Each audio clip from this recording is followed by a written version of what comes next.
Hi, my name's Cam Cullen. I'm the VP of Marketing at Sandvine. Sandvine helps network operators, especially Wi-Fi operators, deliver a better experience to their end users. We do this by helping them understand the type of applications that the users are running on their network, and we use our machine learning and artificial intelligence to deliver automated solutions to actually improve that experience.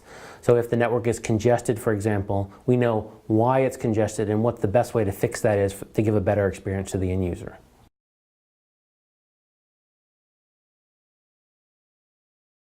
Yeah, so we're really excited about the next generation of Wi-Fi. Our Wi-Fi customers like Boingo, for example, are using Wi-Fi to enable many more connections in the places that they're deployed, stadiums, airports.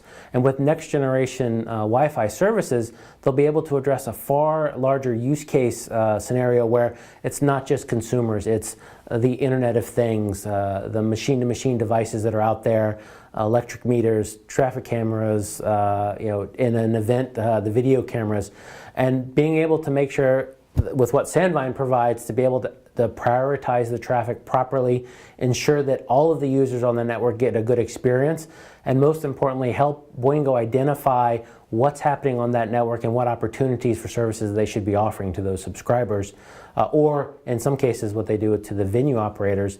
That's a critical step forward in improving the business case for Wi-Fi, which sometimes isn't thought about, but at the end of the day, these operators are in there to make money and as while they deliver services to the end user.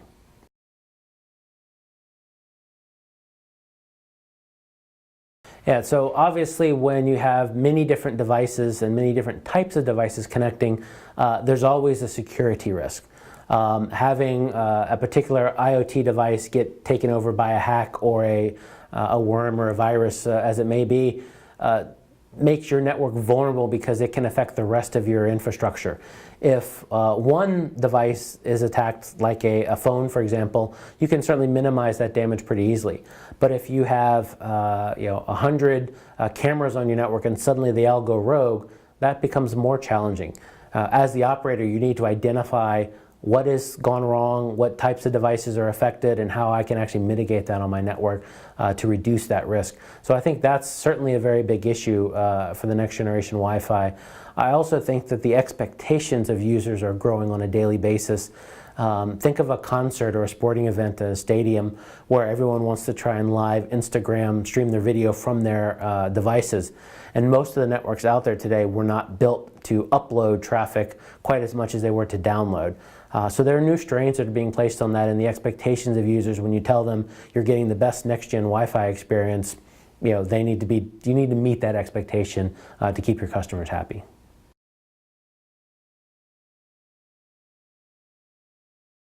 Sure. So we've had, as I said, a long history with the WBA and the Wi-Fi Global Congress.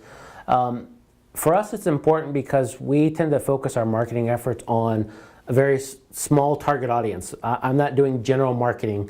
I want the customers that are going to be deploying Wi-Fi in the carrier space. This is the only show in the industry that actually addresses that audience. And it's not just attendees, it's the CTOs, the VP level, the speakers at this event are top class. So I get my target personas and my target customers all in the same room, which gives me a much higher return on my investment for the Wi-Fi event.